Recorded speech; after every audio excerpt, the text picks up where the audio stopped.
Dan barang siapa yang memberikan satu contoh jalan hidup yang buruk, maka dia menanggung dosanya dan dosa orang-orang yang melaksanakan setelahnya tanpa mengurangi sesuatu pun dari dosa-dosa mereka.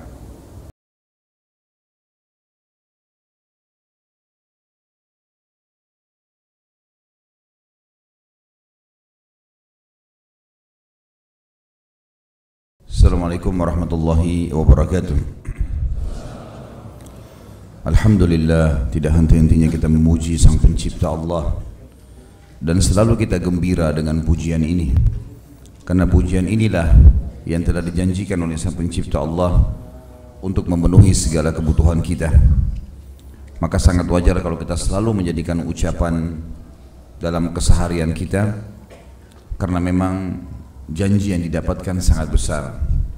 Saudaraku seiman, kalau kita menjalankan agama Allah apa adanya, semurni-murninya, apa yang qala Allah berfirman, apa yang qala Rasulullah sallallahu alaihi wasallam, maka kita akan temukan Islam itu mudah, ya, padat, ya, jelas, tidak ada neko-nekonya, halal jelas, haram jelas, perintah dengan segala rinciannya, rukunnya, syaratnya, wajibnya, sunnahnya, yang membatalkannya, semuanya jelas.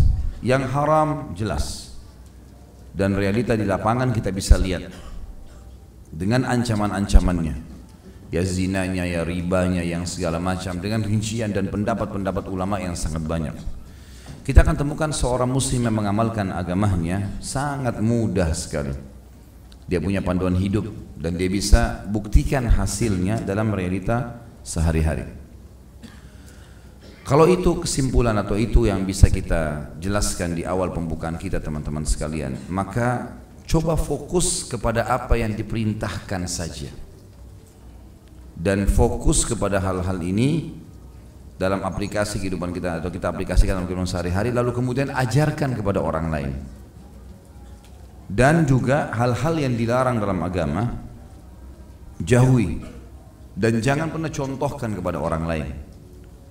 Karena menjadi contoh, mempraktikkan kebaikan yang telah diperintahkan oleh Sang Pencipta Allah melalui kitabnya Al-Quran dan melalui sunnah Nabinya Muhammad alaihi salatu wassalam, itu akan jadi pahala.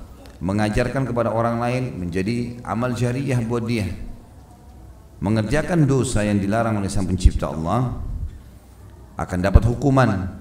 Kalau dia ajarkan kepada orang lain malah bisa berlipat-lipat hukumannya, karena setiap pelaku keburukan akan, ya, dipanen pahalanya oleh orang yang menunjukkan. Ada orang Masya Allah datang ke majelis ilmu begini, dia rasa ada manfaatnya, dia ajak teman-temannya, dia dapat manfaat, teman-temannya juga hadir dapat manfaat, dia diberikan pahala yang sama dengan apa yang didapatkan oleh temannya. Misal dia datang ke majelis ilmu, dikasih oleh Allah misalnya 100 pahala, ini contoh saja.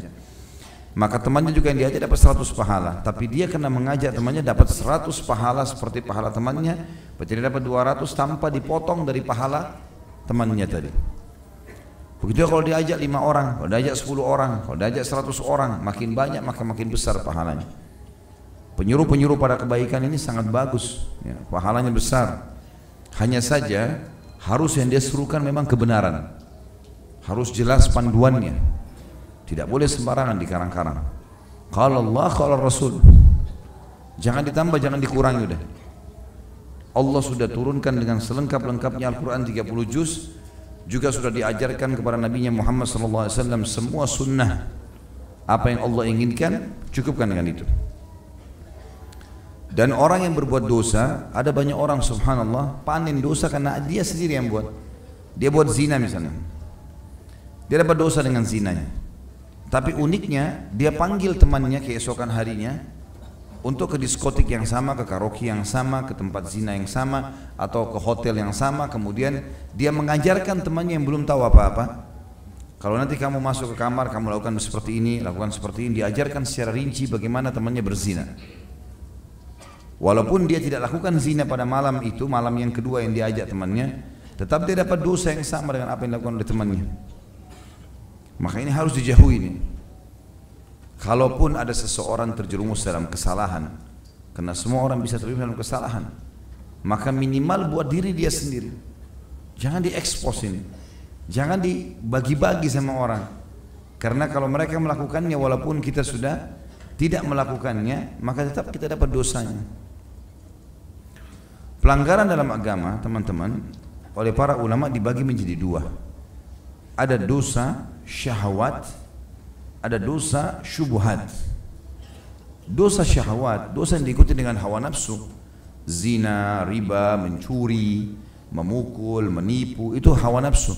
Umumnya dosa syahwat ini orang yang melakukan, kata para ulama, sadar kalau dia salah dan tidak sulit untuk mengajaknya kembali. Misal kalau ada orang berzina, kalau kemudian kita nasihatin, ada memang secara kejiwaan dia tahu dirinya sedang berbuat salah, maka lebih mudah dia untuk meninggalkan perbuatan salahnya. Bahkan kadang-kadang dia mengakui sendiri, dia tahu dirinya sedang sesak nafasnya, sedang gak enak, sedang sumpek gara-gara sudah buat dosa itu. Ada yang kedua, ini yang berbahaya, dosa syubhat. Dosa syubhat, dia nggak tahu ini dosa atau bukan. Ini masalah ini. Jadi dia melakukan perbuatan yang dia anggap itu kebaikan, padahal sebenarnya bukan kebaikan. Seperti orang banyak sibuk melakukan perbuatan bid'ah, syirik. Ini bahaya sekali. Dia tidak sadar dirinya sedang berbuat kesalahan, dia anggap dirinya sedang ibadah. Sia-sia waktunya, ya, sia-sia ibadah yang sedang dia lakukan karena tidak diterima, tidak ada panduannya, dan juga nanti akan menjadi dosa itu, menjadi hukuman. Apalagi kalau dia ngotot ngajarkan kepada orang lain, makin banyak tersebar. Ingat, para ulama mengingatkan teman-teman sekalian, kalau syaitan itu akan jalan di alur fikiran manusia seperti apa yang sedang dia geluti, apa yang sedang dia tekuni. Kalau orang itu tadinya suka ibadah, maka syaitan masuk di ibadahnya. Kalau seseorang yang kita tidak bisa digoda berzina sama syaitan misalnya, tidak bisa digoda dalam riba misalnya, atau dalam mencuri misalnya, syaitan tuh dia suka ibadah. Dalam ibadah nanti dia masuk ke dalam majlis, dia hasut sama yang di sana, dia cemburu ya, atau dia mungkin menggibah orang yang ini, dan seperti itulah dalam ibadahnya dimasuk, atau dibuat dia mengkhair pada saat dia sholat, atau dia merasa, atau dia riak dalam ibadahnya. Maka syaitan masuk di sisi di mana orang itu sedang memikirkan sesuatu atau apa yang sedang dia tekuni. Harus hati-hati. Karena jangan sampai kita berpikir dosa itu hanya kalau saya zina, hanya kalau saya bohong. Enggak. Kita juga melakukan perbuatan-perbuatan yang Nabi tidak contohkan dalam ibadah, bisa syubhat. Syubhat ini sabda Nabi SAW sudah jelas. Yang halal jelas, yang haram jelas. Di antaranya ada hal yang samar-samar.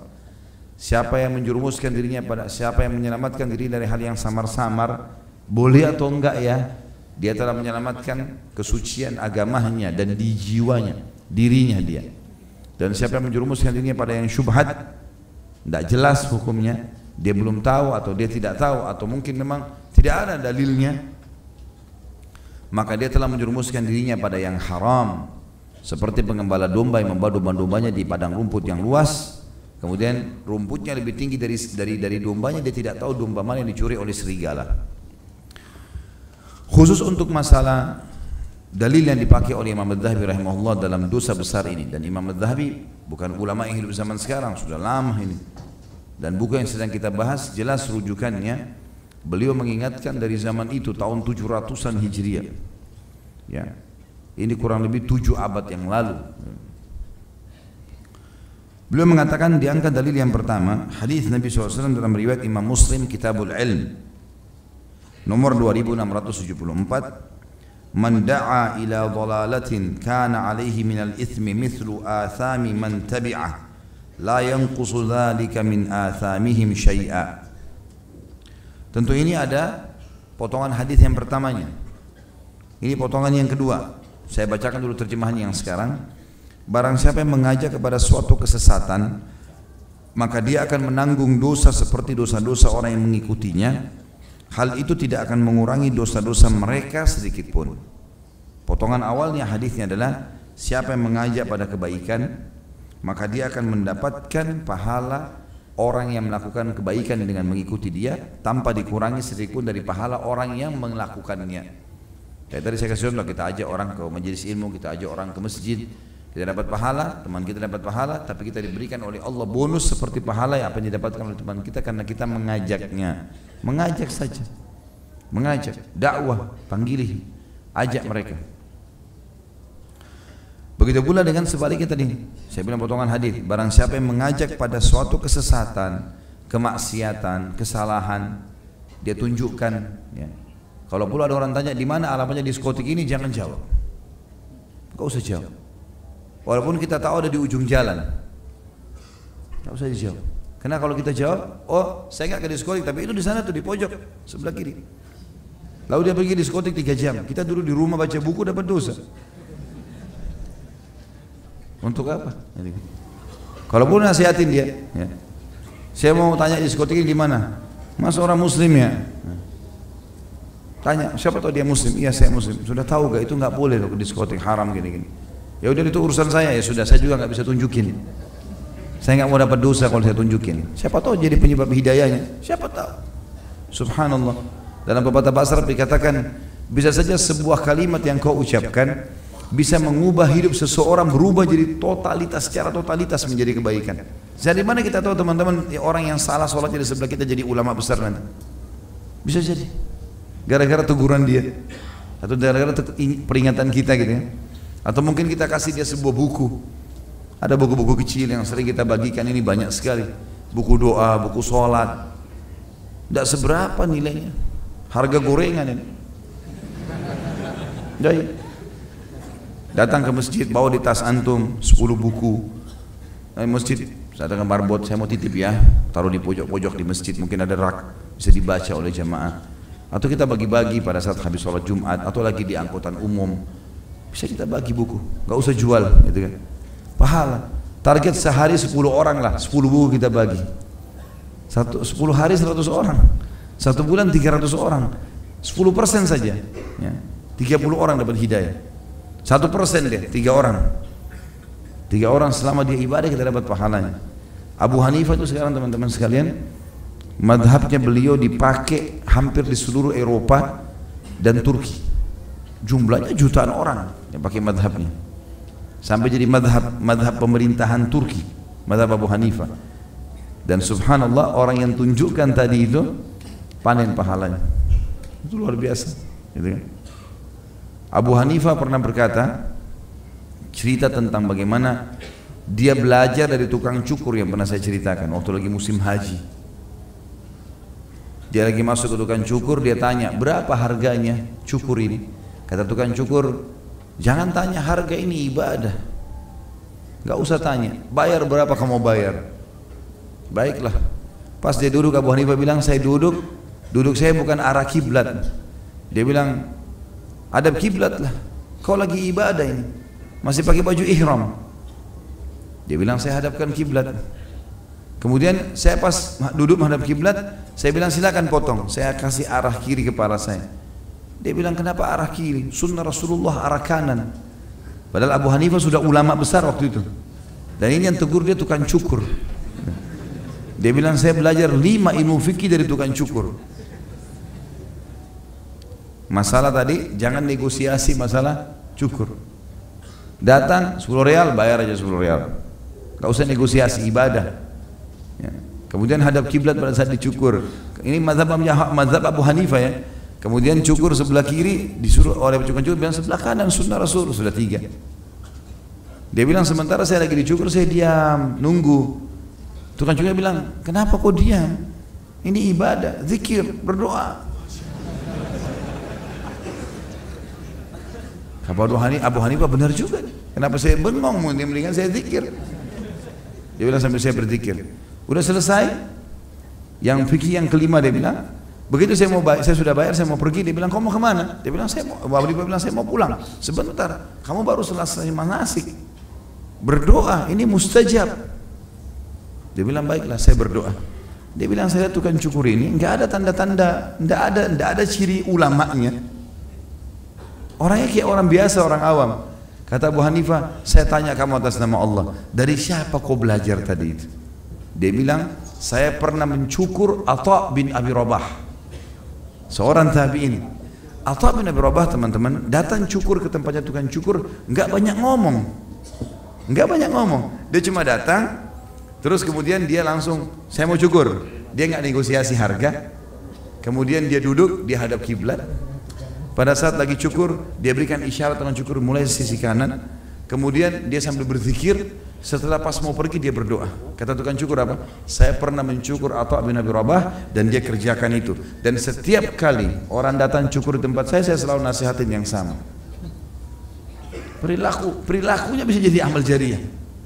Dan subhanallah, Atha bin Abi Rabah tidak pernah kenal Abu Hanifah. Tidak pernah kenal, karena Atha sudah meninggal lama. Abu Hanifah waktu itu masih belum belajar agama malah. Maka Atha bin Abi Rabah panen pahala mazhabnya Abu Hanifah dalam masalah manasik. Hanya karena masalah itu contohnya. Dan banyak sekali. Tapi begitulah subhanallah. Jadi kebaikan-kebaikan itu kita amalkan, sebarkan. Jangan diam.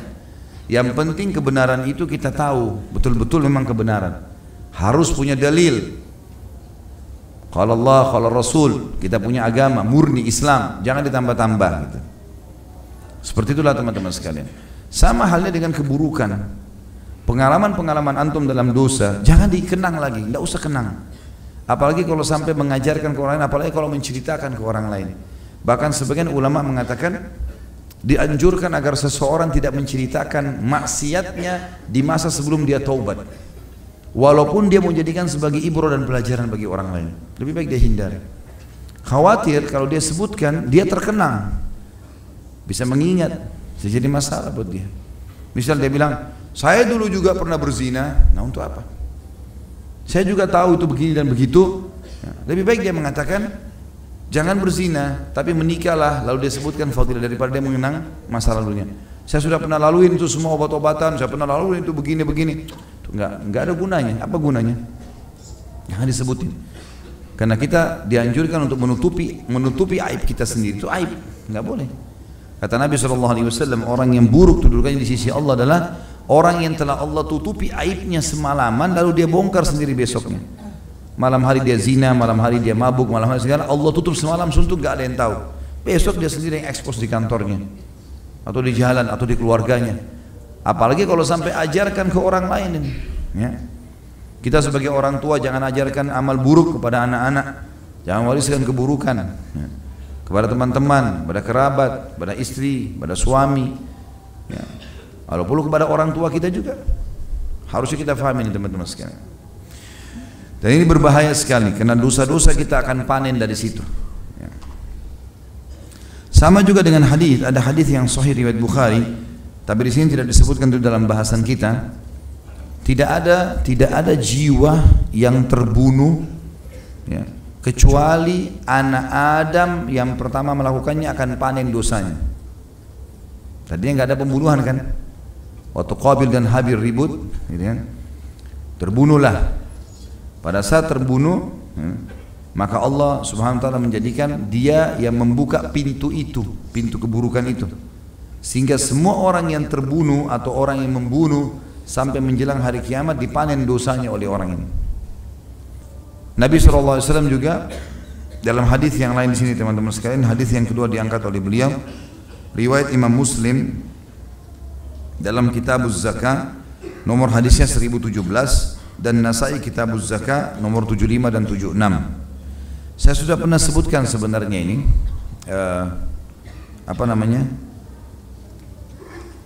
penyebabnya hadis ini ya. Jadi ada beberapa sahabat, orang-orang padang pasir, miskin sekali, susah hidupnya. Saking susahnya hidupnya, sampai muka mereka itu hitam kemerah-merahan. Baju mereka cuma satu lembar di badan, diikat di leher.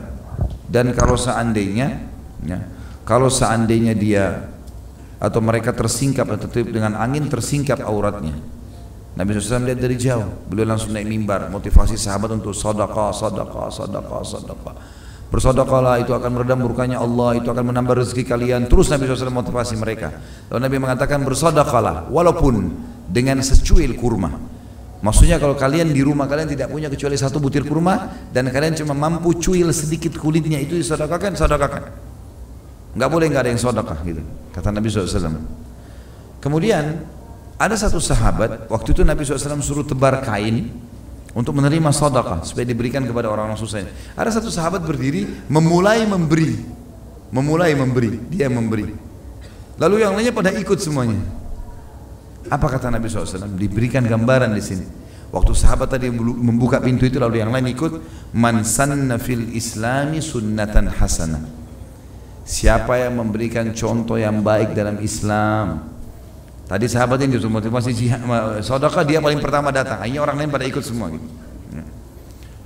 Maka dikatakan kana lahu ajr mithl ajr man amila biha min ba'di. Maka dia akan panen pahala siapapun yang mengikuti langkahnya setelah itu. Walaupun dia belum mati, tapi dia menjadi contoh. Tidak ada hubungannya dengan riya ini, karena kita dimotivasi. Jadi kan, kalau pas lagi mau azan kita duluan berdiri. Teman-teman kantor lihat, kenapa? Udah azan, mau azan ke masjid. Kita ke masjid lalu yang lain ikut, dapat pahalanya. Kita memulainya. Sama dengan kasus ini, ya. Maka Nabi SAW mengatakan siapa yang menjadi contoh bagi kebaikan-kebaikan dia akan panen pahala orang yang mencontohinya tanpa dikurangi sedikit dari pahala itu. Kemudian beliau lanjutkan mengatakan man sanna sunnatan sayyi'ah kana alaihi wizruha wa wizru man amila biha min ba'di min ghairi an yanqusa min auzarihim syai'a. Dan barang siapa yang memberikan satu contoh jalan hidup yang buruk, maka dia menanggung dosanya dan dosa orang-orang yang melaksanakan setelahnya tanpa mengurangi sesuatu pun dari dosa-dosa mereka. Jadi jelas sekali kalau kita jadi contoh keburukan maka akan jadi keburukan. Imam Adz-Dzahabi mengangkat dalil yang selanjutnya adalah masalah hadis irbat, hadis yang cukup panjang. Yang kata Nabi SAW, alaikum bisunnati wa sunnatul khulafa rasyidun mahdiyyin min ba'di addu 'alaiha bin nawajid. Berpegang teguhlah kalian pada sunnahku dan sunnah khulafa rasyidin setelahku. Berpegang teguh pada keduanya walaupun dengan gigi geraham kalian. Kalau saya sudah mati nanti kata Nabi SAW, khulafa rasyidin juga yang datang setelahku, Abu Bakar, Umar, Uthman, Ali, meninggal, maka berpegang teguh pada sunnahku dan sunnah mereka walaupun dengan gigi geraham kalian. Gigit baik-baik tuh, jangan lagi ambil contoh yang lain, Rasulullah SAW dan khulafa rasyidin, sahabat. Maka kata Nabi SAW, wa iyyakum wa muhdatsatil umur, dan hati-hati dengan perbuatan-perbuatan yang dibuat-buat baru. Perhatikan di sini, Nabi SAW sebutkan di awal potongan hadis, berpegang pada sunnahku, contoh-contoh dari aku dan khulafa rasyidin. Berarti kan sudah ada yang disuruh untuk diikuti.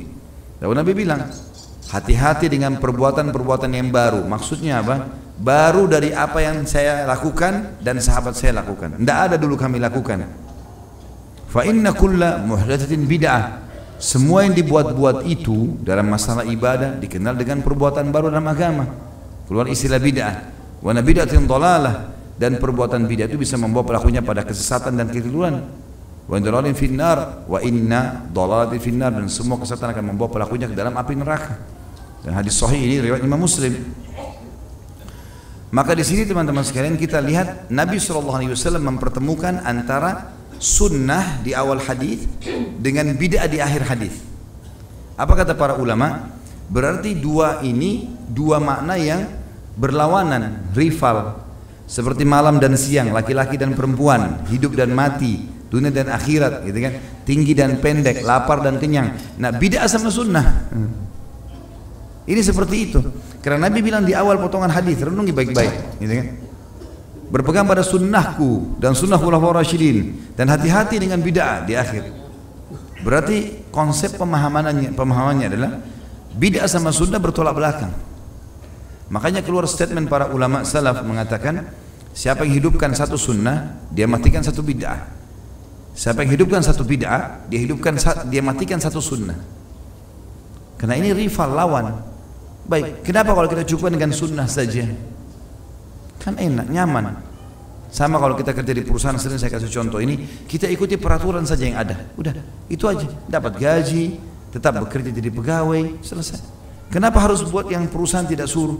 Coba-coba, nggak diterima nantinya, gitu kan? Dengan segala macam istilah lah dibuat. Bid'ah itu ada begini, ada begitu, ada begini, segala macam. Itu upaya. Tapi yang kita tahu dari hadis Nabi SAW, kullu bid'atin dhalalah. Di sini sabda Nabi SAW jelas, bid'ah bisa membawa pelakunya pada kesesatan, karena dia rival daripada sunnah Nabi SAW. Dan perbuatan bid'ah ini masuk dalam dosa syubhat tadi. Karena orang yang melakukannya, orang tidak tahu kalau dia buat salah, dia pikir dirinya benar. Diingatkan, saudaraku, Rasulullah nggak pernah contohin, nggak apa-apa, yang penting baik. Ini yang baik di mata kita, yang baik di mata Rasulullah SAW. Mestinya begitu. Iya kan? Bayangkan teman-teman, kita bayangkan sama-sama kalau seandainya kita buka pintu bid'ah ini. Ya. Semua orang boleh buat karena baik. Kalau kita hadir di sini, masya Allah berapa ribu orang hadirin, kita masing-masing buat. Kira-kira masih tertinggal dari sunnah Rasulullah SAW? Sudah nggak tertinggal, dari kemudian Islam sudah susah. Udah ketinggal karena orang mau buat apa yang dia suka. Sementara sunnah Nabi SAW, agama ini suka atau tidak suka harus kita kerjakan, harus kita terima. Maka jangan dibuka pintu ini, lebih baik itu tutup. Soalnya sekali lagi sebagai nutup saya bagikan, saya terangkan, meja ini kalau kita bagi dua, ini zona aman, ini zona tidak aman. Dalam ibadah, zona aman adalah kerjakan ada perintahnya saja. Titik, udah selesai, pasti diterima. Zona tidak aman adalah kita coba-coba, bisa diterima bisa enggak, nggak apa-apalah. Waktunya sia-sia, ya, ibadahnya sia-sia. Iya, yang jadi masalah kalau jadi dosa. Karena bid'ah itu dosa. Bukan tidak dosa, karena Nabi mengatakan. Makanya Imam Adz-Dzahabi masukkan dalam buku ini bukan perkataan saya. Imam Adz-Dzahabi rahimahullah, semua ulama ahli sunnah tahu siapa Imam Adz-Dzahabi. Beliau mengatakan ini, bahwasanya mengangkat hadis kullu bid'atin dhalalah. Maka ini harusnya kita fahami teman-teman sekalian. Tapi kalau ada di antara muslimin dari nasihatin tidak mau dengar, silahkan. Jangan lagi disebarin Khalid Basalam ini Wahabi, larang-larang buat ini, larang buat itu. Justru karena kami sayang kepada anda, diingatkan, buatlah ibadah yang ada perintahnya. Tapi kalau mau ngotot, fadhal, silahkan, buat saja, silahkan, bebas-bebas, semua tanggung jawab hari kiamat kan. Yang penting alhamdulillah Allah sudah saksikan, kita sudah sampaikan.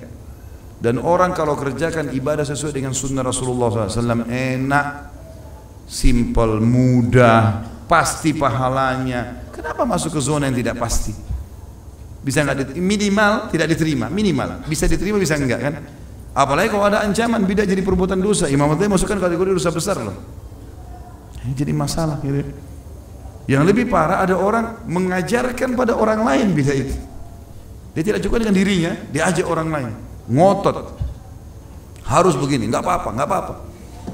Berapa banyak sunnah Rasulullah yang ditinggalkan kemudian dihidupkan bid'ahnya. La haula wala quwata illa billah. Kalau kita bahasakan dengan santun kepada teman-teman kita ini, kalau Rasulullah SAW hidup di depan anda sekarang, ya, mana yang anda lakukan? Sunnahnya atau bid'ahnya? Masuk akal. Kalau Rasulullah hidup pasti ditegur tuh, kan saya nggak contohin, kenapa kau buat? Bisa saja begitu. Saya sangat yakin kalau Rasulullah SAW hidup di hadapan kita, ada orang buat bid'ah ditegur sama beliau, pasti. Kenapa kau buatin, saya nggak suruh? Nggak diterima loh sama Allah. Saya sangat yakin. Kalau sunnahnya dikerjakan, ya ini saya perintahkan. Seperti para sahabat praktekin. Akhirnya Nabi SAW mendukung mereka, gitu kan? Jadi teman-teman sekalian, hindari semua dosa syahwat. Ya, kalaupun ada di antara kita yang terjerumus di situ, dia harus segera tutup aib itu antara dia sama Allah. Jangan dia sebar-sebarin, jangan ajar-ajarkan orang. Dia punya pengalaman pernah zina di kamar hotel, diajarin temannya cara zinanya, jangan. Dia pernah buat nota palsu, saya sih sudah tobat sekarang, tapi dulu saya pernah buat begini. Ini orang Arab bilang jahal murakkab. Tahu jahal murakkab? Apa kita bahasakan, goblok super gitu. Jadi sudah dia buat dosa, ya, tahu apa, tapi dia kasih lagi orang lain resepnya. Resep berbuat dosa. La haula wala quwata illa billah. Ya. Ada banyak ini, orang tua aja banyak buat begitu. Dia sekarang sudah tobat, sudah pakai kopiah, sudah pulang haji, istrinya sudah pakai jilbab, anaknya nggak pakai jilbab, anaknya nggak sholat, gitu. Kenapa? Karena dulu juga saya begini sama dia, sama waktu umur seperti dia, saya juga nggak apa-apa kok nak. Dulu ayah juga begini, nggak apa-apa nak, nikmati masa mudamu, ibu juga dulu begini. Ini namanya dosa yang berkelanjutan ya. Ini bahaya, ini contoh dan banyak contoh-contoh dalam kehidupan kita. Allahu a'lam. Mungkin begitu saja, kita insyaallah lanjutkan dengan tanya jawab sebentar lagi. Subhanakallahumma bihamdika asyhadu an la ilaha illa anta astaghfiruka wa atubu ilaik. Wassalamualaikum warahmatullahi wabarakatuh. Assalamualaikum warahmatullahi wabarakatuh. Alhamdulillah wassalatu wassalamu ala Rasulillah. Segala puji bagi Allah Subhanahu wa taala, juga salawat dan taslim kepada Nabi besar Muhammad sallallahu alaihi وصحبه وسلم. Saya pernah mengajak teman saya bermaksiat dalam kurung minum khamar, dan kami sering minum khamar bersama dalam jangka waktu yang sudah lama. Lalu kami berpisah karena adanya kesibukan masing-masing. Alhamdulillah akhirnya saya dapat meninggalkan kebiasaan tersebut dengan hidayah Allah. Kemudian saya teringat teman saya tadi dan menanyakan keadaan teman saya itu kepada keluarganya. Alangkah terkejutnya saya pada saat mengetahui bahwa teman saya itu masih saja minum khamar. Pertanyaannya, apakah saya masih berdosa karena dulu saya mengajak teman saya itu untuk minum khamar? Jawabannya iya.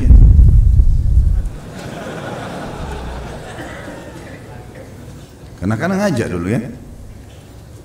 Tinggal pertanyaan selanjutnya, bagaimana caranya supaya berhenti dosanya? Ya telepon teman itu. Kasih tahu, dulu saya kan ajak minum khamar, itu haram dulu dalam agama. Saya udah tahu hukumnya sekarang. Jadi lebih baik kamu tinggalkan, dakwai dia. Jadi seperti kita pada saat telepon ke dia menasihati itu adalah memutuskan dulu penyebab kita mengajak dia. Artinya sekarang saya nggak dukung, saya berlepas tangan gitu. Jadi saya tidak mau dapat dosa dari situ, baru bisa lepas. Kalau enggak nggak bisa. Harus kita seperti membatalkan lah ya masalah itu. Ayah mertua saya secara umum lebih faham agama daripada saya, meskipun masih mengerjakan beberapa amalan tanpa tuntunan Nabi SAW. Bagaimana strategi dan adab-adab menasihatinya agar tidak menyakiti hatinya? Sedangkan saya sendiri baru belajar sunnah. Gunakan media, gunakan fasilitas. Kalau ilmu kita masih kurang, kita belajar dulu. Terutama di masalah yang secara substansial yang kita ingin luruskan. Apa misalnya yang kita anggap perbuatan salah dari seseorang, teman, kerabat, mertua, orang tua, istri, suami, anak, apa saja. Secara substansial apa masalahnya dia? Dosa syahwat atau dosa syubhat? Dua-duanya sama. Bagaimana caranya kita pelajari substansial itu? Misal teman kita suka berzina, maka kita coba mendalami ilmu peringatan-peringatan dan ancaman syariat berhubungan dengan zina. Baca, tinggal ketik di Google sekarang ancaman orang berzina, keluar banyak artikel. Kita baca supaya punya bukti, kalau perlu kita copy, kirim ke teman. Gunakan fasilitas yang sudah ada. Atau mungkin ada banyak buku-buku yang menjelaskan masalah itu misalnya. Jadi banyak sekali buku-buku yang sering saya bawa dan sering juga kita usahakan bagikan, yang ukurannya hanya seperti ini, ya kurang lebih seperti buku-buku kecil ini. Yang saya bilang harganya harga gorengan 6.000, 7.000, 10.000 rupiah. Ya. Jadi harga yang sangat murah, beli tinggal bagiin kepada dia. Bagikan. Masalah dosa-dosa, secara dosa apa? Misalnya masalah hijab. Ya. Ada buku di sini misalnya, wahai ukhti, kenapa engkau tidak berjilbab? Harumnya surga tidak akan tercium oleh mereka yang tidak istiqomah dalam syariatnya.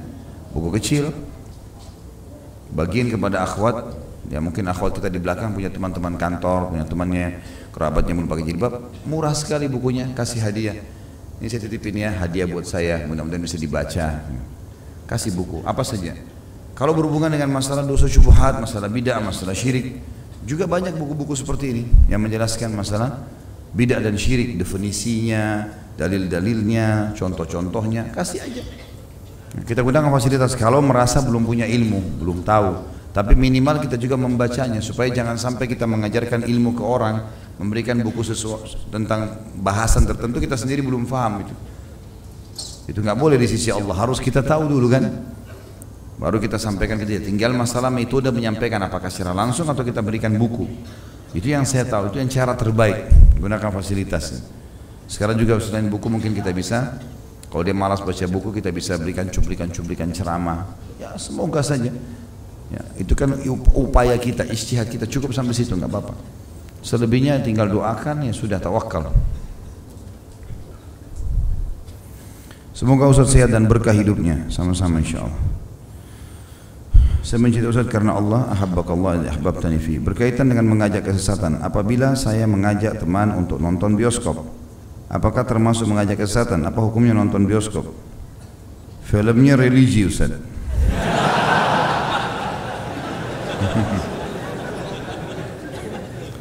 Haram. Tetap haram. Tetap haram. Masuk bioskop ada musik, ada campur baur laki-laki perempuan, gelap, duduk bersebelahan. Dan gini teman-teman, kalau mau berbuat perbuatan dosa, tanya, sekali lagi saya selalu kasih kata resepnya.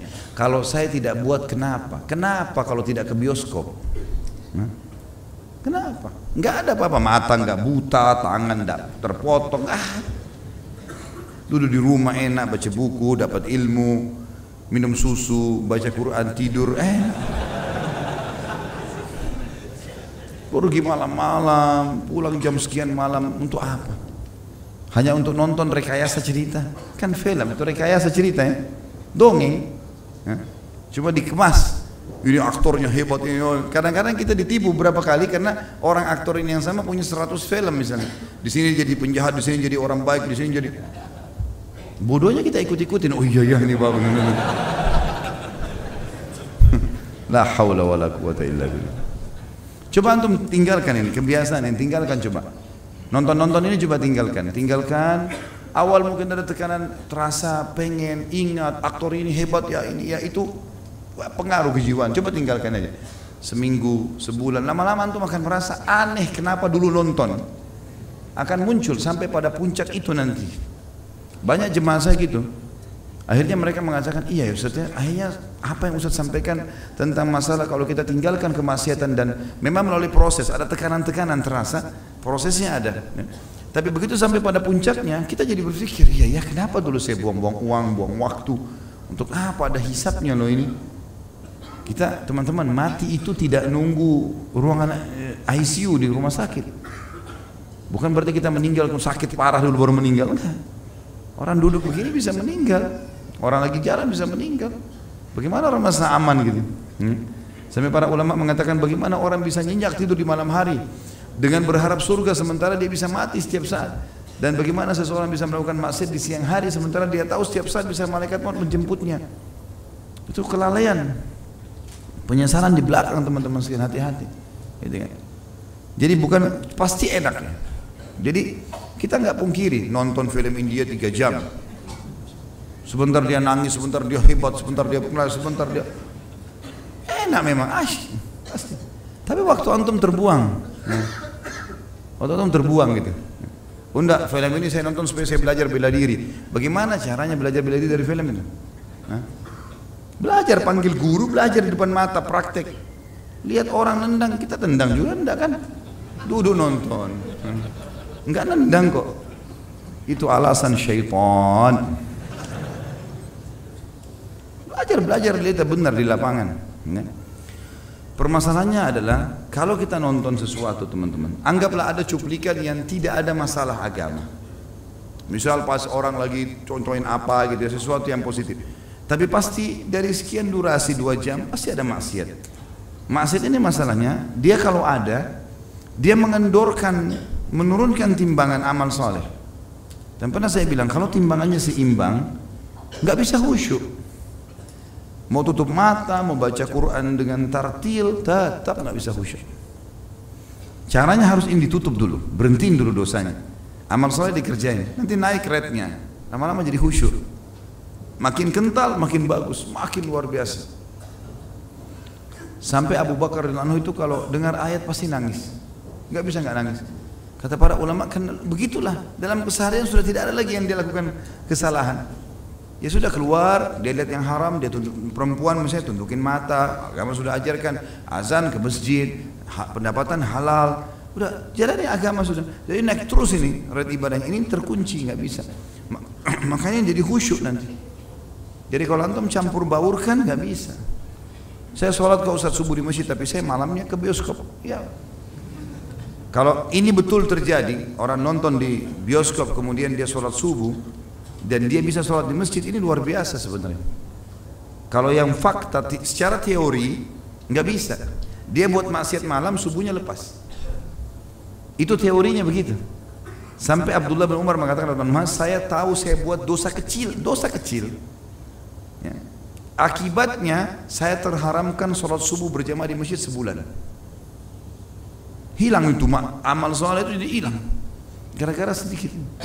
Selalu teman-teman sekalian, dosa itu efek jerahnya besar.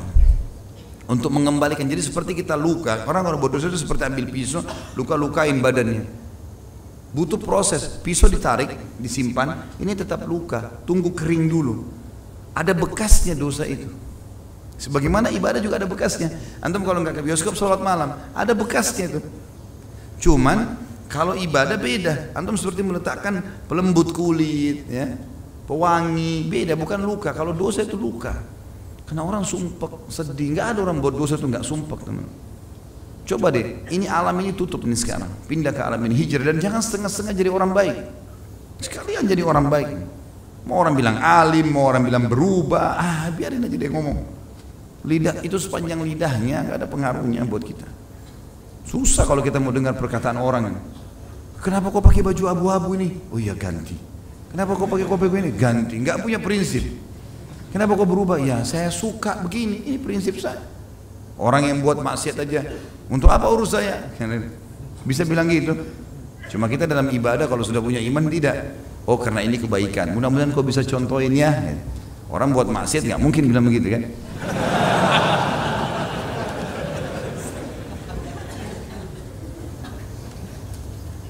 Apakah benar ketika seseorang terkena sihir, lalu ustadznya menyuruh mandi kembang 7 rupa dan menyuruh membaca surah yang ustadznya kasih, apakah itu sesat? Masalah sesat saya tidak tahu. Ini 7 kembang, 7 rupa kembang ini kembang apa ini? Saya nggak tahu. Kalau dia maksudnya siapa tahu ya 7 lembar daun bidara sunnah Nabi. Hah? Karena memetik 7 lembar daun bidara dan dihancurin, dimasukin di air, dipakai sebagai air mandi atau air ruqyah, sunnah Nabi SAW. Hadisnya sahih masalah itu. Tapi kalau 7 kembang ini seperti dukun-dukun, ya, warna-warni, warnanya ada merah, ada kuning, ada segala macam, ini dukun berkedok ustaz. Ya karena di Indonesia banyak ini. Allah musta'an. Semoga Allah kasih hidayah. Ya. Ciri-cirinya seperti itu memang. Memberikan syarat ini, syarat itu, syarat ini. Kalau ustadz yang benar, saya mau tobat, caranya 1, 2, 3, 4, 5, udah amalin. Tinggalkan dosa itu, sesali, janji sama Allah tidak ulangi. Selebihnya sibukkan diri dengan amal soleh. Udah, praktekin. Agama mudah sekali kok. Gak usah pakai syarat, minta foto, minta ini, minta mandi kembang, minta segala macam. Banyak soalnya gitu. Saya temukan ada jemaah banyak mengaku pada saat dia merasa bertahun-tahun tidak bisa menikah, setiap mau nikah gagal, datang ke ustadz-ustadz dan kiai, disuruh mandi air kembang. Jadi kan, tidak pernah Rasulullah SAW suruh begini. Ada sahabat mau menikah langsung disuruh menikah lah. Udah selesai. Agama simpel, tidak usah mandi 7 macam air segala macam. Tidak perlu. Ya, kalau ada halangan istighfar. Mungkin memang belum cocok buat kita untuk itu. Sudah ikhtiar, pasti dimudahkan kok sama Allah. Orang penjahat aja bisa nikah. Masa kita orang jadi orang baik terus tidak bisa? Nggak mungkin. Itu waswas syaitan. Jadi kalau dilihat tadi, kalau ini menggunakan daun bidara sah saja. Tapi kalau yang lain jelas nggak benar. Ya. Karena tidak pernah contoh dari baginda Nabi alaihi salatu wassalam. Saya seorang HRD di perusahaan riba, namun saat ini saya sudah berhenti. Semasa saya bekerja, saya banyak merekrut orang muslim untuk bekerja di perusahaan itu. Bagaimana hukumnya Ustaz? Apakah saya berdosa? Bagaimana cara saya agar diampuni Allah? Doakan saya cepat mendapatkan pekerjaan baru dan rencana setelah lebaran saya ingin menikah. Masya Allah.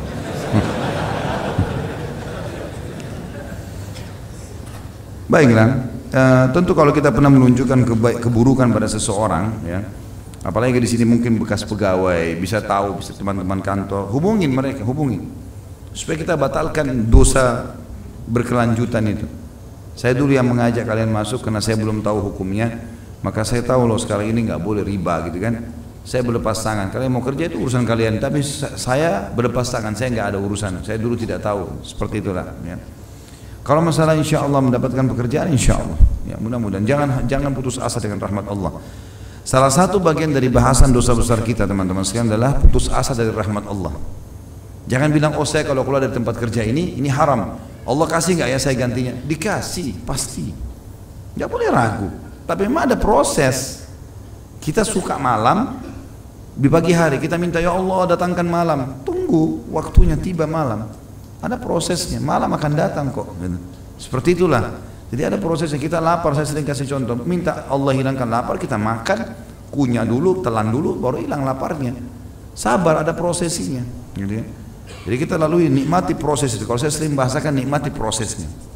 Proses taubat, proses pembersihan dosa, ada cobaan-cobaan datang, nikmatin. Itu asyik kalau dinikmatin tuh. Oh ya, ternyata mungkin ini pembersihan dosa saya yang dulu. Oh ini bersih lagi. Mudah-mudahan pada saat saya mati malah sudah tidak ada dosa-dosa gitu. Kadang-kadang Allah ingatkan kita, oh pernah si fulan saya ajak nih, saya ajarin hal yang salah, telepon dia, maaf ya saya dulu pernah ajarin kamu begini, saya salah loh, saya baru tahu, itu nggak boleh dalam Islam. Ini saya kirimkan artikelnya lah, ini dikirimkan artikel misalnya, tulisannya, penjelasannya, cuplikan ceramahnya, jadi biar dia tahu. Allahu a'lam. Nah, itu lebih baik. Kalau cepat nikah, insya Allah ini selalu minta doa, melangkah. Nah, ini bujang-bujang ini, minta didoain aja terus. Jangan minta didoain, kirim di sini undangan, Ustaz saya sudah nikah, nah, gitu. Itu yang benar. Tapi insya Allah mudah-mudahan dimudahkan. Bagaimanakah dengan menggeser kotak amal dalam majelis ilmu kepada saudara-saudara kita di sebelah, termasuk kategori juga mengajak kepada kebaikan, yaitu sedekah. Apakah kita dapat pahala sedekahnya juga dari saudara kita yang sebelah, yang menginfakkan sebagian hartanya? Innamal a'malu binniyat. Antum niatnya geser karena antum nggak mau nyumbang, atau mau nyumbang kemudian buat dia nyumbang, itu lain. Innamal a'malu binniyat, sesuai dengan niatnya. Yang ketawa tahu diri nih. Ada kotak amal cuma geser-geser di sebelah. Padahal Allah tanda kutip sudah memberikan kesempatan amal soleh. Kotak amal di masjid itu teman-teman, dan rumah-rumah orang miskin di sekitar rumah antum itu perusahaan paling menguntungkan. Jangan disia-siain. Jangan lewat kotak nggak nyumbang. Ada orang miskin kasih apa saja. Kita punya kue dua, kasih satu dia, kasih sedekah, kasih sesuatu. Sedekah itu baik, meredam murkanya Allah, mendatangkan rezeki, berbuat kebaikan. Jadi insya Allah kalau niatnya dia berikan karena dia memang mau temannya bersedekah juga supaya dapat kesempatan, silahkan. Kalau dia menghindar dari sedekah ini, nggak ada pahala buat dia. Masya Allah kisah Abu Hanifah, jazakallah khair. Bagaimana kalau maksiat yang dilakukan seseorang diikuti orang lain tanpa mengajak? Bagaimana kalau maksiat yang dilakukan seseorang diikuti orang lain tanpa mengajak? Apa pelaku maksiat tetap dapat dosa? Ini khilaf di antara ulama tentang masalah itu. Apakah seseorang yang melakukan sebuah dosa dilihat oleh orang lain, lalu orang lain kerjakan tanpa dia mengajaknya, apakah dia dapat dosa? Khilaf di antara ulama. Pendapat pertama mengatakan, kalau dia melakukan dosa itu secara terang-terangan, atau begini aja, kesimpulan dari para ulama adalah, kalau dia mengerjakan dosa itu secara terang-terangan, dia tahu sebenarnya, tapi nanti kalau ada orang lihat bisa saja orang contohin, misalnya di pinggir jalan, misalnya di tempat umum, maka ini bisa jadi dosa buat dia, karena dia sengaja. Beda dengan orang yang melakukan satu perbuatan sebenarnya disembunyikan perbuatan salahnya, tapi ada orang tidak sengaja melihatnya, maka ini mungkin berbeda. Karena memang dia tidak niat mengiklankannya. Kalau yang awal dia niat mengiklankannya, maka di situ dilihat perinciannya. Kalau dia sengaja memang menunjukkan supaya orang lain mengikutinya, maka itu sudah jelas-jelas jadi dosa buat dia. Ya, walaupun dia tidak mengajak secara individu kan, ya itu bisa saja. Misalnya ada orang sengaja konser, sengaja buat sesuatu yang haram misalnya, kemudian orang-orang pada datang dan mengenal itu dari situ. Dia nggak mungkin semua orang dia ajak bicara, tapi sama saja akan jadi masalah buat dia, gitu kan? Maka lebih baik dia jauhi. Mengenai mengajak pada kesesatan, saya hijrah ke Islam sejak hampir 12 tahun lalu dan alhamdulillah memiliki seorang istri muslimah. Masya Allah, ini yang saya tunggu ini. Ada orang mengaku sudah menikah. Semuanya pengakuan, masih bujang, doain. Alhamdulillah akhirnya ada juga.